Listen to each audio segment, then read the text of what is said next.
할렐루야. 오늘은 초동 성품 3과 겸손의 왕 예수 그리스도. 겸손을 누구에게 가서 배우면 좋겠습니까?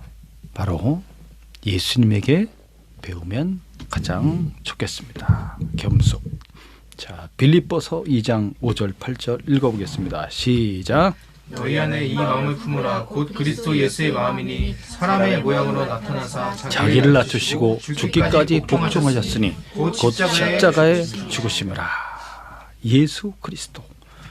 그리스도의 마음을 품어라. 그리스도의 마음, 그리스도의 정신을 가리킵니다. 예수님의 그 정신은 어떤 것이었는가? 그리스도의 그리스도가 얼마나 높으신 분이었는가를 먼저 알아야 되죠. 그분이 얼마나 높으신 분이었는데 그분이 어떻게 얼마나 낮아지셨는가. 먼저는 예수님이 얼마나 높으신 분인가를 우리가 생각해보고, 그리고 그분이 얼마나 낮아지셨는가. 그것이 겸손인데, 겸손이란 것은 낮아짐 아닙니까? 낮아짐. 나보다 남을 높게 여기고 자기를 낮추는, 그러면 예수님은 어디까지 낮아지셨는가 하는 부분이죠. 십자가의 죽음, 죽기까지 복종하는 가장 최고의 겸손은 남을 대신하여 죽는 것이죠. 그럼으로써 남을 살리는 것, 이것이 가장 위대한 겸손의 모습이 되겠습니다. 그렇다면 그리스도의 겸손을 배우는 우리는 어떤 삶을 사는 것이 마땅한가 하는 거죠. 그것을 오늘 배우고 이해하면 좋겠습니다. 우리도 그리스도와 함께, 우리가 예수 그리스도와 함께 우리의 몸과 그리고 욕심이, 정욕이 함께 십자가에 못 박혀 죽었다는 거죠. 그래서 옛사람인 나는 예수님과 함께 죽었고 이제는 그리스도 안에서 새 사람으로 살아간다는 겁니다. 그렇게 함으로써 이제 우리를 통해서 우리가 섬기는 자의 자리로서 그렇게 나아감으로써 또 다른 사람들을 살리는 그러한 삶을 살아가는 거죠. 이것이 그리스도의 겸손을 배우는 이유와 목적이 되겠습니다. 자, 그렇다면 먼저 예수님은 얼마나 높으신 분이었을까요? 그걸 한번 먼저 보도록 하겠습니다. 자, 4페이지에 보면 히브리서 1장 1절에서 3절 말씀을 먼저 한번 읽어보겠습니다. 시작. 옛적의 선지자들을 통하여 여러 복음과 여러 모양으로 우리 조상들에게 말씀하신 하나님이 이 모든 날 마지막에는 아들을 통하여 우리에게 말씀하셨으니 이 아들을 만유의 상속자로 세우시고 또 그로 말미암아 모든 세계를 지으셨느니라. 이는 하나님의 영광의 광채시요 그 본체의 형상이시라. 그의 능력의 말씀으로 만물을 붙드시며 죄를 정결하게 하는 일을 하시고 높은 곳에 계신 지극히 크신 이의 우편에 앉으셨느니라. 우리가 이따가 빌립보서 2장 말씀을 읽어볼 텐데 그 말씀과 연결되는 중요한 말씀이 되겠습니다. 이 히브리서 1장 1절에서 3절. 예수님은 누구셨는가 하는 겁니다. 이 세상에 인간으로 오시기 전에 그분은 어떤 분이셨는가 하는 거죠. 그 예수님은 3절에 보면 하나님의 영광의 광채시다. 하나님 아버지를 가리키죠. 하나님 아버지의 영광의 광채이신 바로 하나님의 아들 그리스도 예수. 하나님의 아들 예수님을 보면 그 하나님 아버지를 알 수 있다는 거죠. 아버지와 같은 영광의 광채 빛이 쫙 나시는 분이고 그분은 또 누구다? 본체의 형상이다. 아버지의 본체의 형상. 그러니까 예수 그리스도는 하나님 아버지와 동등하시고 같은 분이라는 거예요. 그 아들이신 예수를 보면 누구를 알 수 있다? 하나님 아버지를 보는 것과 같다라는 거죠. 그의 영광이 이 세상이 만들어지기 전부터 하나님 아버지와 함께 계셨고 하나님 아버지와 같은 영광과 빛을 갖고 계신 분이라는 거죠. 그분이 아버지 하나님의 뜻을 따라서 2절에 보니까 온 세계 만물, 이 만유를 이 아들 대신 그리스도가 예수님께서 만물을 창조하신 분이라고 알려주고 있습니다. 만유의 창조자. 그러면 이 만유를 창조하실 때 이 만유는 무엇이 있습니까? 보이지 않는 세계와 그리고 또 보이는 세계, 하늘과 땅, 그리고 모든 만물을 그 아들 되신 그리스도 예수께서 아버지 뜻을 따라 창조하신 겁니다. 놀랍지 않습니까? 그분이 그냥 사람인 줄 알았는데 그게 아니라는 거예요. 만물이 생겨나기 이전부터 계셨고 그가 만물을 창조하신 창조주라는 것을 말해주고 있죠. 그리고 이 만유는 누구의 것이라고 알려주고 있습니까? 이 만유는 예수 그리스도의 것이다. 예수님이 주인이 되시는 거죠. 만유의 상속자로 세우셨다. 이렇게 높으신 분이라는 거예요. 이야, 얼마나 높습니까? 그럼 예수님은 어디에 계셨고 지금은 어디에 계십니까? 만유 위에, 하늘 위에 하나님 아버지 보좌 우편에 계시죠. 원래 거기가 그리스도의 자리입니다. 우리가 보이는 이 하늘 위에 더 높은 곳에 영광스러운 하나님의 나라가 있고 거기에 아버지 하나님의 보좌가 있으며 그 우편에 그리스도 예수의 자리가 있는 겁니다. 거기서부터 내려온 거예요. 이 세상으로 내려와서 인간이 되신 거예요. 이 세상의 죄인들을 구원하기 위해서. 그게 아버지 뜻입니다. 그 뜻을 따라서 순종하여 이 세상의 인간으로 이 세상에 들어오신 것이죠. 그래서 무슨 일을 하셨습니까? 완전한 인간이 되셔서 자기의 목숨을 이 죄인들을 대신하여 희생하여 피를 흘려 죽으시는 바치시는 희생제물로 속죄제물로 대속제물로 드리시고 인간의 모든 죄를 사하시는 그런 대속사역을 하신 거죠. 그게 바로 십자가의 죽으심이라. 죄를 정결하게 하는 일을 하셨다. 히브리서 1장 3절에는 죄를 정결하게 하시는 일 하시고 그 이후에 어떻게 되셨습니까? 부활하시고 승천하시고 그의 성령을 부어주시고 그리고 주님은 어디에 계십니까? 지극히 높으신 하나님 아버지 보좌 우편에 앉아 계시는 것이죠. 무슨 일을 하고 있습니까? 중보하고 계시는 겁니다. 이 세상에 만민이 구원받도록 그들을 위해서 계속하여 십자가의 그 모든 죽으심 대속 사역이 영원토록 미치도록 그리스도께서는 아버지 보좌 우편에 앉아 영원토록 중보의 기도를 하고 계시는 것이죠. 그리고 그 예수님은 이제 마지막 날에 이 세상 마지막 이제 종결하는 그날에 어떤 분으로 서 계십니까? 만민의 심판자로 탁 서 계시는 거예요. 그래서 그 예수 그리스도 앞에 전부 무릎을 꿇게 된다는 거죠. 이렇게 높으신 분이라는 거예요. 예수님은 너무너무나 높으신 분이다. 이렇게 높으신 예수 그리스도께서 이 세상에 들어오시는 거예요. 구원하기 위해서. 왜 예수님은 인간이 되셨을까요? 죄인을 구원하기 위한 방법은 죄 없는 한 인간이 대신 희생하여 생명을 바치는 대속의 길밖에 없다는 거예요. 그게 아버지 하나님이 공의로우시기 때문에 그렇습니다. 그럼 모든 인간이 죄인이야. 하나님 아버지를 떠나서 말씀을 어기고 죄의 길로 감으로써 사망이 세상에 들어오게 되었죠. 그럼 그들을 구원할 수 있는 방법은 뭔가? 대신 거룩한 죄 없는 의로운 한 인간이 그들을 대신하여 죽음으로써 생명을 바침으로써 죄에 빠져 사망을 당한 그 인간들을 도로 살려내는 생명은 생명으로 해야 되는 겁니다. 눈에는 눈, 이에는 이, 대인 것은 대인 것으로 이게 동해보복법이라는 율법에 나와 있는 겁니다. 생명은 생명으로 해야 된다는 거예요. 동질의 것을 바쳐야지만이 거기서 이제 모든 변상이 일어나고 회복이 일어날 수 있다는 거죠.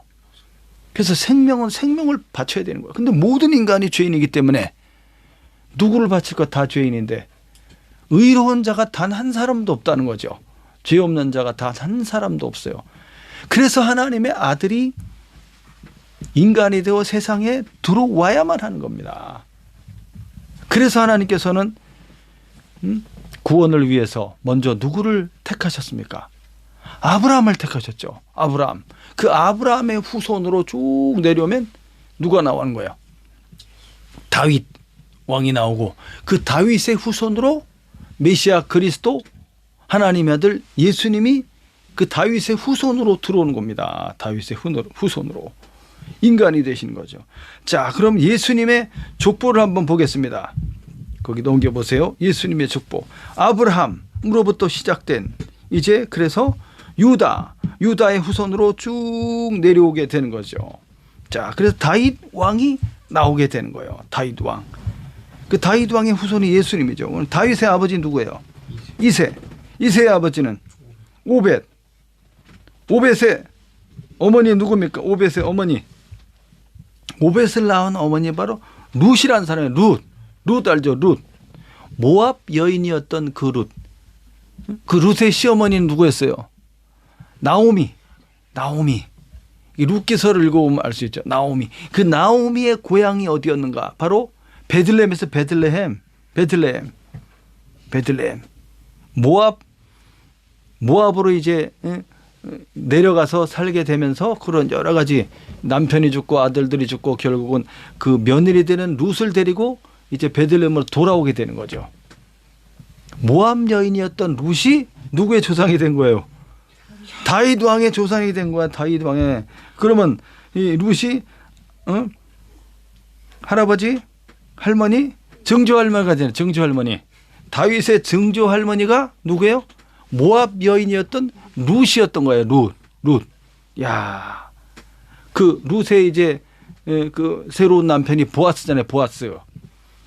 보아스. 그럼 보아스의 어머니 누구예요? 올라가니까 보아스의 어머니 라합이 누구예요? 라합. 여리고성에 살던 그 기생 라합이죠. 이스라엘 백성들이 이제 가나안 땅으로 들어갈 때 애굽에서 가나안 땅 들어가 요단강을 건너서 들어가서 첫 번째 그 난공불락의 성이 바로 여리고성이었지. 그 여리고성에 사는 라합이라는 여자가 있었잖아요.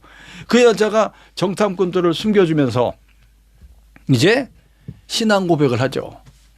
하늘과 땅의 가장 위대하신 신은 누구다? 여호와 하나님, 이스라엘의 하나님이라는 것을 이 라합이 믿고 고백을 하게 되는 거죠. 그 라합 바로 이방 여인의 가나안에.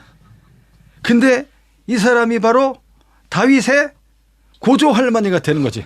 고조 할머니. 그러면 다윗의 밑으로 내려가면 예수님이 나오잖아요. 예수님의 그 족보 안에 누가 들어가 있는 거예요?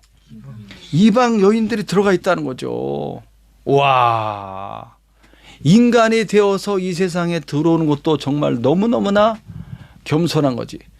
만물을 창조하신 창조주께서 피조물이 되어 죄인의 형상, 죄인의 모양을 갖고 이 세상에 들어오는 거예요. 자, 그래서 다윗의 후손으로 오신 거죠. 그럼 다윗의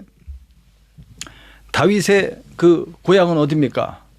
다윗의 고향 베들레헴이지. 베들레헴이야. 자, 그래서 예수님이 이제 이 세상에 인간이 되어서 들어오실 때 처녀인 마리아의 몸에 잉태된 거죠. 놀랍고 신기한 방법으로 성령이 그를 덮음으로써 죄 유전 없이 거룩한 인간의 몸을 입게 되는 거예요. 그래서 처녀의 몸에서 잉태되어 탄생하게 되는 거예요. 탄생할 때 마침 그때 로마의 황제가 어떻게 했습니까? 자기 고향으로 가서 호적을 등록하라고 한 거예요. 그래서 임신한 마리아가 만삭이 되어서 이제 고향인 베들레헴으로 가는 거죠. 그러니까 다윗의 동네야. 다윗. 베들레헴으로 갔는데 너무나 많은 사람들이 몰려왔기 때문에 여관을 잡질 못한 거야. 그래서 어떤 사람의 이제 짐승의 우리간에 그 헛간에 우리간이지 거기 들어가서 거기서 아이를 낳을 수밖에 없는 상황이 되었고 예수님이 이제 탄생한 겁니다. 그 아기 예수를 어디다가 모셨어요? 구유에다가 짐승이 먹는 그 나무로 된 그 밥통에다가 거기에다가 예수님을 이렇게 강보에 싸서 보자기에 응? 이 담요에 싸서 예수님을 거기다가 눕혀놓으신 거죠. 이게 뭡니까? 지극히 낮아지신 탄생의 이야기부터 지극히 낮아지신 그리스도의 모습을 가리키는 거예요. 그것이 바로 표적이었다는 거예요. 표적. 많은 그 베들레헴의 많은 그런 곳에서 어떻게 예수님을 찾을 거야. 예수님을 경배하러 왔던 동방박사도 있었고 그 다음에 목자들도 왔잖아요. 계시의 말씀이 있어서 천사들 통해서 그 아기가 어디에 누워있다? 구유 위에 누워있는 그 아기가 바로 하나님의 아들 그리스도 메시아라는 거죠. 메시아 구원자. 그래서 그 아이를 이제 와서 아기 예수께 절을 하게 되는 겁니다. 이렇게 인간 되심의 모습을 보았을 때 이것을 성육신이라고 하는데 예수님은 어떤 모양을 하고 있습니까? 완전한 사람의 모양을 하고 있죠. 종의 형체를 가졌다라고 말합니다. 종의 형체. 이것은 뭐냐면 죄인의 모양을 하고 있는 것이죠. 예수님은 주님이시고 창조주이시고 피조물인 그것도 종의 모습, 죄의 종이지 죄의 종의 모습을 예수님이 가지신 거예요. 그럴 이유가 없으신 분인데 얼마나 높으신 분인데 이 겸손입니다. 이게 겸손. 사람의 모양을 했다. 사람의 모양은 패션이라는 패션. 사람의 모양, 남자의 모양을 예수님이 갖추신 것이고 누가 봐도 저 사람은 누구다? 신이야 인간이야? 누가 봐도 인간이야 인간. 누가 봐도 사람이야. 하나님의 모습을 찾을 수가 없어 거기서는. 그래서 이사야 53장 2절 말씀에서 뭐라고 하냐 2페이지에 보시면 시작. 그는 주 앞에서 자라나기를 연한 순 같고 마른 땅에서 나온 뿌리 같아서 고운 모양도 없고 풍채도 없은즉 우리가 보기에 흠모할 만한 아름다운 것이 없도다. 예수님의 인간 되신 예수님의 외형의 모습이 어떻다는 거예요? 연한 순 같다. 연한 순. 그러니까 어때요? 예수님 막 아주 키가 막 크고 막 기골이 장대하고 막 멋지고 막 카리스마가 막 넘치고 막 남자답고 막 그런 모습이 아니라 여리여리한 그런 모습이고 마른 땅에서 나온 뿌리 같고 이것도 이 뿌리도 순을 말해 순. 마른 땅에서 나온 그걸 뚫고 그냥 탁 나온 고운 모양도 풍채도 없었다. 멋있고 세련되고 아름다운 그런 모습이 아니라 그냥 평범함에서부터 조금 여기 내용 보면 평범함보다도 조금 이하 같이 보이는 그런 모습의 외형이 우리가 보기에 흠모할 만한 아름다운 것이 없도다. 이것이 그리스도의 인간 되신 그리스도의 모습이라는 거지. 누가 봐도 막 찬란한 막 이런 막 보기만 해도 와 그런 아이돌 스타와 같은 그런 모습이 아니라는 거예요. 예수님은. 그런 예수님이 이제 베들레헴에서 탄생하셨고 그가 자라난 곳은 어디라는 거야? 자라난 곳은 바로 갈릴리 나사렛이었지. 갈릴리 나사렛. 거기 마태복음 4장 15절 읽어봅시다. 시작. 스불론 땅과 납달리 땅과 요단강 저편 해변길과 이방의 갈릴리. 이방의 갈릴리요. 갈릴리가 어디 있습니까? 여기 연두색 초록색으로 되어 있는 그 부분이 갈릴리. 자, 여기 갈릴리. 북쪽에 있다는 북쪽 쪽. 이방의 갈릴리라. 왜 이방의 갈릴리라고 그랬냐면은 이제 솔로몬 시대에 그 옆에가 북쪽 그 해변 쪽으로 도로와 시돈이 있습니다. 도로와 시돈. 거기서 그 나라로부터 성전을 지을 모든 이제 좋은 나무들과 그리고 또 뭘 공급받았어요. 그 석공들을 지원받았지. 그래서 그것에 대한 감사의 표시로 갈릴리에 일부 성들을 이제 두로와 시돈에게 줬어요. 그 당시 베니게라고 하지. 베니게. 두로와 시돈에게 줬지. 그리고 이 지역은 이제 많은 그런 장사와 무역이 일어나는 곳입니다. 그래서 이방인들이 여기 많이 살게 되죠. 그래서 이방의 갈릴리요. 여기에 예수님이 이 북쪽 지역에서 이제 그 나사렛에서 예수님이 자라났다고 그랬죠. 예수님의 사역은 주로 갈릴리에서 갈릴리를 중심으로 예수님이 사역을 하신 겁니다. 자, 본래 중심 도시는 어디예요? 남쪽에 유다, 예루살렘. 여기가 중심 도시죠. 중심 도시. 근데 예수님은 저 북쪽 끝단에서 예수님이 사역을 하신 겁니다. 무엇을 의미합니까? 이것은 이것도 예수 그리스도의 겸손의 모습이에요. 이방인들, 이방의 이 유대 예루살렘뿐만 아니라 어디까지? 사마리아와 그리고 그 지역을 넘어서 모든 이방 세계까지 그리스도 예수의 복음이 전파되는 거예요. 그럼으로써 만민이 구원을 받으리라 하는, 천하 만민이 구원을 받으리라 하는 아브라함에게 주셨던 그 예언의 말씀이 성취되는 겁니다. 그리스도의 복음은 유대인 이스라엘만을 위한 복음이 아니라 온 세상 천하 만민에게 전파되어져 그 수많은 이제 다양한 인종과 국가와 민족들을 뛰어넘어서 그들을 구원하시려고 하는 그런 의미가 이 갈릴리 이것에 있다는 이야기입니다. 이것이 바로 그리스도의 겸손이죠. 갈릴리에서 사역하실 때 예수님의 3년 반의 사역이 대부분은 갈릴리 사역이에요. 갈릴리. 사역하실 때 예수님이 부르신 제자들은 누구였습니까? 예수님을 따르는 중심 제자들은 누구였습니까? 바로 어부들이죠. 어부들. 갈릴리 어부들. 누구요? 베드로, 야고보, 안드레, 요한. 베드로, 안드레, 야고보, 요한. 요 사람들이 중심 인물들이잖아요. 다 뭐 하는 사람들? 갈릴리에서 물고기 잡는 사람들이었지.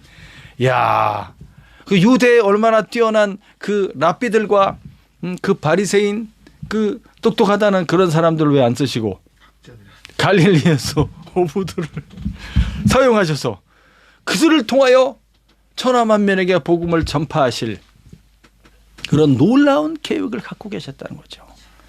그리스도의 겸손입니다. 그리스도의 겸손. 없는 자, 천한 자, 무식한 자, 약한 자들을 사용하셔서 그들을 어떻게 만든다는 거예요? 그리스도의 권능과 능력과 지혜를 그들에게 채우셔서 부으셔서 그들을 이제 강한 자들을 부끄럽게 만드는 거죠. 지혜 있는 자들을 부끄럽게 만드는 거예요. 실제로 예수 그리스도께서 부활 승천하시고 성령을 부어주셔서 성령을 받은 베드로의 모습은 어땠습니까? 너무너무나 지혜롭고 그 베드로가 공회 앞에서 복음을 전하였을 때 공회의 대제사장을 비롯한 공회원들이 뭐라고 말했습니까? 저자가 어부 출신인 걸 알고 있는데 어찌 저리 하나님 말씀을 저렇게 잘 알고 기가 막히게 저 말씀들이 연결되면서 우리를 꼼짝 못하게 하는가? 저 담대함과 용기는 어디서 나왔는가? 너희들이 계속 예수의 이름으로 예수의 이름을 사용하여 전도하면 죽이겠다고 위협하는데도 이 베드로는 굴복하지 않고 하나님을 섬기는 것이 옳은가? 사람을 섬기는 것이 옳은가? 도리어 반문하면서 우리는 죽더라도 누굴 섬기겠다? 하나님을 섬기며 구원자이신 하나님의 아들 그리스도 예수 메시아를 전도하겠다, 전파하겠다 이렇게 말했죠. 이야, 이런 놀라운 은혜가 있습니다. 이렇게 높으신 분이 가장 낮은 곳으로 내려오셔서 인간이 되시고 인간 대신 예수님께서의 마지막 최고의 겸손의 모습은 무엇입니까? 죽는 것입니다. 예수님은 이 세상에 무엇을 위해서 오셨습니까? 자기 생명을 이 죄인들을 위해 바치기 위해서 이 세상에 오신 것이죠. 이것이 최고의 겸손이란 거예요. 가장 낮은 자의 모습으로서, 종의 모습으로서. 종은 어떻습니까? 종은 하루 종일 열심히 일하고 저녁 때 되면 이제 쉬는 시간 있겠죠. 잠자는 시간. 그러나 자다가도 일어나서 주인을 섬겨야 할 때가 있는 거예요. 그날 주인이 외부의 일을 보고 아주 늦은 밤에 돌아오시게 됐습니다. 그러면 하루 종일 일한 피곤한 종은 자다가 어떻게 돼요? 일어나야 되지. 일어나서 뛰어나가서 주인을 영접하고 주인의 발을 씻겨드리고 주인이 또 간식이 필요하면 간식도 챙겨드리고 모든 일을 다 한 후에 주인이 잠드신 후에 그때 가서 자야 되죠. 그러나 새벽에 일찍 일어나야 안 일어나야 돼. 어저께 늦게까지 봉사했으니까 오늘은 늦게 출근 그런 거 있어요 없어요? 없어요. 종은 또 새벽까지 일어나. 이게 종의 모습이라는 거야. 종의 모습. 예수님이 바로 그런 종의 모습으로 오신 것이지. 읽어보면 예수님이 성경에 읽어보면 어떻습니까? 그 사역하시는 동안 수많은 환자들과 병자들 갖다가 그들을 안수하며 기도해 주시고 할 때 식사할 겨를이 있다고 그래서 없다고 그랬어요. 식사할 겨를도 없이 그렇게 바쁘게 많은 사람들을 긍휼히 여기며 불쌍히 여기며 그들을 치유해 주시고 그들을 위해서 기도해 주시고 그들에게 안수해 주시고 그들을 품어주시고 그들의 이야기를 들어주시고 그 얼마나 큰 사랑이며 긍휼입니까? 그분이 뭐 하시던 분이에요? 어디 계셨던 분이에요? 하늘 위에 계셨던 분이 만물의 창조주예요. 그럼에도 불구하고 사람의 모양으로 오셔갖고 우리와 똑같은 사람의 육신을 가졌기 때문에 예수님 피곤해요 안 피곤해요? 그렇게 많은 일을 하고 많이 돌아다니고 밥도 못 먹고 막 일하면 피곤해요 안 피곤해요? 피곤하죠 당연히. 아파요 안 아파요? 아파요. 예수님도. 우리가 갖고 있는 그 배고픔과 슬픔과 고통과 추위와 더위와 이런 것을 다 느끼시고 경험하신 분이시지. 이게 얼마나 낮아지신 모습이에요. 그럼에도 불구하고 이들을 위해서 끝까지 구원의 이 모든 사역을 완성하기 위해서 예수님은 그렇게 하루 종일 피곤하게 일하셨음에도 밤에 어떻게 하셨어요? 밤새도록 또 산에 올라가서 막 기도하시고. 언제 주무시는 거예요 도대체? 이른 새벽에 또 일어나서 기도하시고 불태우시는 거지. 자신을 3년 6개월 동안 불태우시는 거야. 그 정성과 그 노력과 그 인내와 그 끈기와 그 열심이 얼마나 큰 거예요. 얼마나 커. 이 죄인들을 살리기 위해서. 마지막에 예수님께서 십자가에 못 박히시기 그 전날 밤에 겟세마네 동산에서 기도하실 때 예수님 모습은 어땠습니까? 곧 닥칠 십자가의 죽음이 진짜 뭐 별거 아닌 쉬운 겁니까? 그가 하나님의 아들이니까 뭐 십자가에 못 박히는 것도 뭐 그냥 대충 어떻게 해서 그냥 쉽게 넘어갈 수 있는 거예요? 아니라는 거예요. 인간이시기 때문에 완전한 인간으로 오셨기 때문에 하나님의 자리를 버리고 인간으로 오셨기 때문에 잡혀서 십자가에 못 박히는 그때까지 뺨을 맞고 막 옷을 벗김당하고 침뱉음을 당하고 모욕을 당하고 그리고 그 고통 속에서 죽어야 하는 그것을 생각할 때 예수님은 어땠다고 그랬어요? 누가복음 말씀에 보면 심히 고민되었다. 심히 고민되었고 두려움이 있었다는 거. 예수님도 이 잔을 피했으면 좋겠다. 그러면서 막 기도하잖아요. 쉬운 일이면 뭘 이렇게 기도를 해. 막 땀이 막 핏방울처럼 그렇게 보일 정도로 막 그 진액이 막 쏟아질 정도로 막 기도하면서 아버지 이것을 제가 감당해야 되는데 아버지 인간적으로 볼 때는 피하고 싶습니다. 그러나 내 뜻대로 마옵시고 아버지의 뜻대로 되기를 원합니다. 저에게 용기를 주십시오. 막 기도했잖아요. 제자들은 뭐 하고 있었어요? 다 자고 있었지. 몇 번이나 가서 나를 위해 내가 죽게 생겼다고 기도해달라고 그래도 알겠습니다 하고 또 졸려서 자고 있고 시험에 들지 않게 깨어 있어라 그렇게 부탁하는데도 지금 자고 있고. 그러다가 예수님이 이제 가룟 유다의 배신이 있었고 붙잡혀서 갈 때 자다가 벌떡 일어난 베드로는 놀란 김에 그냥 칼 뽑아 들고서 막 말리려고 주님을 지켜보려고. 그때 주님 뭐라 그럽니까? 칼을 쓰는 자는 칼로 망하게 될 것이다. 지금 여기에 12사단이나 더 되는 12영이나 더 되는 하나님의 천군 천사가 나의 천군 천사가 지금 여기 진을 치고 있다. 천군 천사들이 내려와 있어요. 쫙 내려와서 자기의 창조주 하나님의 아들 그리스도가 저 인간들의 그 죄인들의 손에 이끌어서 붙잡혀서 막 끌려가는데 십자가에 못 박히는데 이 천사들이 다 내려와 있었어요. 안 보여서 그렇지 막 무장을 한 천군이들이 내려와서 그냥 명령만 내리면 저것들을 다 불태워버리고 그냥 예수님을 구출하려고 막 특공대가 막 다 내려와 있었다니까. 12형이나 더 되는 천사가 있는데 그러한 것을 다 내려놓고 예수님은 끝까지 무슨 길을 간다? 십자가의 죽음의 길을 가는, 이것이 겸손의 모습이에요. 겸손은 무엇입니까? 오직 한 길로 가는 거예요. 여기 갔다 저기 갔다 여기 기웃 저기 기웃이 아니라 하나님께서 아버지가 주신 사명을 따라서 그 사명을 완수하기 위해 모든 생명을 바치면서 가는, 인내하고 참으며 쭉 가는, 그것이 바로 진정한 겸손이라는 거예요. 겸손.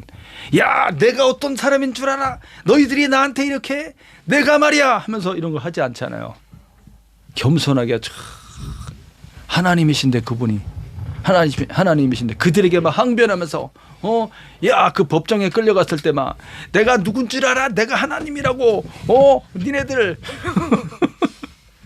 겸손하게 십자가에 못 박혀 죽기까지 자기를 복종시키시면서 하나님으로서, 신으로서의 그 신성과 그 능력을 사용하지 않는 겁니다. 다 포기하고 내려놓은 거예요. 마지막 그리스도의 겸손은 자기 목숨을 바치는 겁니다. 그래야지 이 수많은 죄인들이 살아날 수 있는, 살 수 있는 길이 열리는 거예요. 길이 열리는 거예요. 대속의 십자가의 죽으심을 당할 때 로마 군병들이 어떻게 했습니까? 예수님을 희롱했습니다. 예수님의 옷을 벗기고 그 붉은 옷을 갖다, 왕을 상징하는 붉은 옷을 갖다가 망토를 입혀주고, 그 다음에 어떻게 했어요? 머리에는 가시로다가 그냥 어마어마하게 긴 가시로다가 멸관을 만들어서 그걸 머리에다 확 씌우고, 그 다음에 갈대를 손에 들려주면서 왕노릇 해보라 그러면서 막 침을 뱉고 막 뺨을 때리고 막 무릎으로 그 앞에 기면서 우 왕이시여 이렇게 조롱했잖아요. 희롱 조롱하고 침을 뱉고, 그리고 예수님을 십자가에 못 박아 이제 다람에 놓았을 때, 그때 대제사장들과 서기관 사람들이 그 십자가 주변에 있지 않았습니까? 그들이 예수님께 뭐라고 말하면 막 조롱하면서 아유 저 사람 좀 봐, 남은 구원해갖고 자기는 십자가에서 죽어가고 있네. 너 자신부터 구원해봐, 십자가에서 내려와봐, 그럼 우리가 믿을게. 아이고, 죽기 위해서 오셔서 대속에 지금 이 길을 가면서 이 고통 속에서 막 그 얼마나 몸이 떨리겠어요. 그 얼마나 힘들겠어요. 매달려 있는데 못 박혀서 6시간 동안 고통 가운데 있다가 이제 예수님이 마지막에 다 이루었다 하시고 말씀하시고 이제 운명하시게 되는 거죠. 이것이 바로 그리스도의 겸손의 모습입니다. 이것을 통해서 수많은 사람들을, 인류를 살리게 되는 거예요. 누구든지 대속하신 십자가에 대신 죽으심으로써 우리의 죄를 사하여 주신 예수 그리스도를 믿는 자는, 그가 하나님의 아들이시고 그가 그리스도 메시아로서 만유의 주가 되시고 창조주가 되시고 우리의 구원자가 되시고 마지막에 심판하실 바로 그 예수 그리스도 하나님의 아들이신 것을 믿는 자는 어떻게 됩니까? 모든 죄 사함을 받고 구원을 얻어 영원한 천국에 들어가게 됩니다. 마지막 그날 예수님의 재림의 때가 되면 어떻게 됩니까? 사망을 당한 이 육신이 영원히 죽지 않는 그리스도의 부활의 몸과 같이 변화가 되게 돼 있어요. 부활의 몸을 받아서 영원토록 하나님의 나라 하늘 위에 새하늘과 새 땅에서 영원토록 행복하게 살게 되는 것이죠. 그것이 우리의 믿음이며 소망인 것입니다. 자, 그럼 말씀 한번 보도록 하겠습니다. 5절부터 한번 읽어봅시다. 히브리서 빌립보서 2장 5절부터 시작. 너희 안에 이 마음을 품으라. 곧 그리스도 예수의 마음이니 그는 근본 하나님의 본체시나 하나님과 동등됨을 취할 것으로 여기지 아니하시고 오히려 자기를 비워 종의 형체를 가지사 사람들과 같이 되셨고 사람의 모양으로 나타나사 자기를 낮추시고 죽기까지 복종하셨으니 곧 십자가에 죽으심이라. 그분이 얼마나 높으신 분이었는가. 본체, 하나님의 본체, 이것은 무엇입니까? 그리스도는 신성을 갖고 있다는 거예요. 사람의 모양을 하고 있지만 본래 그는 하나님이시라는 겁니다. 하나님 아버지와 동등하다는 것입니다. 본체라는 말은 하나님의 본질적인 속성과 성품을 갖고 있다는 뜻이고 본래 그분이 하나님과 같은 신이라는 겁니다. 자, 그런 분이 하나님과 동등됨을 취할 것으로 여기지 않았다고 그랬죠. 하나님과 동등하신 분이에요. 모든 지위와 권위와 능력이 동등하신 신이심에도 불구하고 내가 하나님과 같다라고 당연하게 생각하지 않으셨다는 거죠. 왜냐하면 그것을 버리고 인간이 되셨기 때문에. 자, 그 다음에 7절에 오히려 자기를 비웠다. 자기를 비웠다. 이 말은 무슨 뜻이냐면 헬라 원어에 보면 얼굴을 깎다 그런 뜻이. 얼굴을 깎다. 자기를 스스로 깎아내리다. 체면이나 명예를 깎아내려서 스스로 이제 죄인이 아니심에도 불구하고 죄인의 자리에 들어가신 거예요. 그래서 조롱을 당하고 멸시를 당하고 굴욕을 당하고 업신여김을 당하였죠. 스스로 자원하여서 그렇게 됐다는 겁니다. 이게 그리스도의 낮아지심입니다. 그리고 종의 형체를 가졌다. 자신의 권리나 특권을 다 포기했다. 종의 본질적인 속성을 취하셔서 종이 됐다는 거. 예수님이 종이 됐다. 사람의 모양 자체를 입고 있는 자체가 종의 모습이에요. 그게 종의 모습. 창조주의 모습이 아닙니다. 종의 모습을 갖고 있고 그래서 그가 모든 것을 이제 끝까지 아버지의 뜻을 따라 십자가에 죽기까지 복종해 나가면서 그렇게 모든 것을 바쳐서 일을 하신 겁니다. 섬김입니다. 섬김. 자, 그래서 그가 사람과 같이 되셨다. 죄의 본성은 제외하고 모든 면에서 사람과 똑같다는 거예요. 어디를 봐도 그는 사람이었다는 거죠. 사람의 모양, 이 말은 남자의 모양을 하셨다는 겁니다. 여자가 아니고 남성의 모습을 하셨다. 남자로서 인류를 대표하여 대신 죽으시는 겁니다. 그래서 죽기까지 복종하셨다. 곧 십자가에 죽으심이라. 대속. 그리스도의 겸손의 최고의 끝은 십자가에 죽는 것입니다. 죽어야지만이 온 인류를 살릴 수가 있는 겁니다. 그래서 예수를 믿는 우리도 그리스도와 함께 나 자신을 이제 십자가에 죽여야 하는 거예요. 내 욕심과 내 교만과 내 정욕과 내 인간적인 그런 모든 계산과 인간적인 그런 어떤 술수들을 내려놓고 그것이 바로 그리스도와 함께 죽는 연합입니다. 나는 그리스도와 함께 옛사람이 죽었고 이제는 그리스도 안에서 새 사람으로 새롭게 변화되어 태어났다는 새롭게 살았다는 그런 부활의 신앙을 가져야 되는 거예요. 그래서 어떤 모습으로 그리스도의 모습과 같이 종의 모습으로 겸손한 자의 모습으로 섬기는 자의 모습으로 이것이 자기를 낮추는 자죠. 그렇게 내가 죽을 때 누가 사는 거예요? 남들이 살게 되는 거야. 내 이웃과 형제가. 내가 내 자신을 그 순간에 높이지 않고 낮출 때 저 사람을 나보다 높일 때 그 사람을 살리는 일을 하게 되는 것이죠. 이것이 바로 섬김입니다.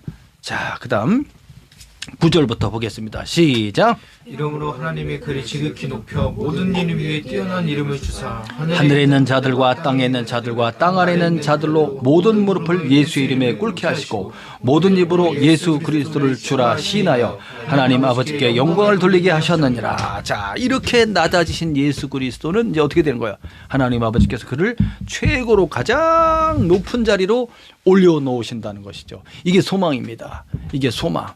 이게 비전입니다. 우리가 그렇게 그리스도와 연합하여서 예수님처럼 그런 십자가의 길을 걸어갈 때, 겸손의 길을 걸어갈 때, 남을 살리는 길로 걸어갈 때, 나를 희생하는 길로 걸어갈 때, 남을 용서하는 길로 걸어갈 때, 남을 구원하는 그 길로 걸어갈 때 마지막 우리를 어떻게 해주신다는 거예요? 주님을 높여주신 것처럼 우리를 어떻게 해주십니까? 높여주시는 거예요. 그래서 어디에 앉게 하십니까? 우리를 그리스도 예수의 그 자리 옆자리에 우리를 앉으신다고 그랬어요. 그래서 그리스도와 함께 그 자리에 앉게 될 것이다. 할렐루야. 예수님을 지극히 높였다. 가장 높은 곳으로 올리셨다. 부활 승천해서 어디 앉는 거예요? 하나님 아버지 보좌 우편에 탁 앉게 되는 것이죠. 예수님이 이제 앉아서 예수님의 발을 내려놓는 그 발 받침이 어디라고 그랬어요? 이 세상이 바로 예수님의 발을 올려놓는 발등상, 발을 올려놓는 그 받침대가 되는 것이지. 예수님이 얼마나 높은 데 있는 거니까. 이 세상은 예수님 발 놓는 데라니까요. 이것이 뭡니까? 그렇게 높으신 분이고 심판하실 주님이라는 뜻입니다. 그래서 뛰어난 이름을 주셨다. 뛰어난 이름은 무엇을 가리키느냐? 주라는 호칭입니다. 예수 그리스도께 주님이라는 호칭을 붙이게 되는 겁니다. 이 주는 무슨 뜻입니까? 만물의 창조 주인이라는 뜻입니다. 하나님 아버지와 동등하신 것이죠. 주의 주님이라는 이름을 붙이시고 모든 피조물들은 이제 그분의 지으심을 받은 존재로서 당연히 그 앞에 복종하게 되는 것이죠. 예수 이름 앞에 꿇게 하신다. 예수님이 주님이신 것을 이제 인정하기 싫어도 인정해야 되는 거예요. 하늘에 있는 자들과 하늘에 있는 먼저 구원받은 성도들과 천사들을 가리키고 땅에 있는 자들은 이 세상 사람들을 가리키고 땅 아래에 있는 자들은 불 속에 들어가 있는 지옥 속에 들어가 있는 영혼들과 이제 마귀들과 이제 귀신들을 가리키죠. 그 모든 존재들이 다 이 피조물들이 다 예수님을 무엇으로 인정하게 됩니까? 주님으로 인정하게 되고 그 앞에 무릎을 꿇게 된다는 거죠. 언제? 이제 이 세상이 이제 마지막 심판의 때, 종말의 때 누가 심판조이십니까? 그리스도 예수 하나님의 아들이 심판하는 자리에 딱 하게 됩니다. 딱 봤더니 저분이 누구야? 아닐 거야. 진짜 예수 그리스도가 만유의 주가 되시고 만물의 이제 만민의 심판주가 되시는 거예요. 그 자리에 주님이 앉아 계시니까 아이고 소용이 없지. 이 세상에 있을 때 바로 예수를 믿어야 하는 것입니다. 그분이 하나님의 아들이시고 만유의 창조주이십니다. 마지막 세상을 심판하실 분이십니다. 그렇기 때문에 그가 그렇게 낮아져서 자기 목숨을 바쳐 대속함으로써 세상을 구원하는 길을 열어놓으신 것입니다. 구약의 모든 말씀을 세상을 구원할 하나님의 아들 그리스도 예수 메시아가 오신다. 세상을 구원하는 방법은 이제 구약시대는 희생제물 양이나 염소나 소를 잡아 피를 흘림으로써 그 피를 성소 안에 지성소에 들어가서 법궤 위에 뿌림으로써 속죄함을 받았지만 그 모든 것은 누구를 가리키는 거예요? 진짜 하나님의 아들 그리스도가 인간이 되어 세상에 들어와서 자기의 생명을 바치는 대속제물이 되시는 그거를 상징하는 거였다는 거죠. 그럼으로써 우리는 예수 그리스도 한 분만이 우리의 구원자가 되신다는 사실이에요. 그것을 꼭 온전히 믿음으로써 주님을 이제 주님으로 온전히 대접하고 주님을 이제 주님께 영광을 돌려드리고 예수 그리스도의 이름으로 우리는 이 땅에 어떻게 살아가면 되겠습니까? 주님의 이름을 빛나게 하는 길로 살아가야 돼요. 우리 자신을 그리스도와 함께 나도 십자가에 못 박혀 죽었음을 꼭 믿고 그리스도 안에서 새 사람으로 살았음을 믿으며 그리고 주와 복음을 위해서 오늘 우리가 겸손한 종의 모습으로 예수님처럼 섬기는 자의 삶을 살아간다면 우리를 통해서 많은 사람들이 행복해지지 않겠습니까? 그럼 우리는 그 보상 상급을 어디서 받겠습니까? 하늘 위에 영원한 천국에서 그것을 받게 되고 그것을 어디에서 누리게 되겠습니까? 예수님의 그 옆자리에 우리 자리들이 있어요. 거기에 쫙 앉아서 하나님 아버지와 함께 식사하며 함께 하나님의 세계를 누리며 그 세계를 다스리는 자의 위치에 서서 그렇게 살아가게 될 것입니다. 할렐루야. 감사합시다. 아멘. 기도합시다.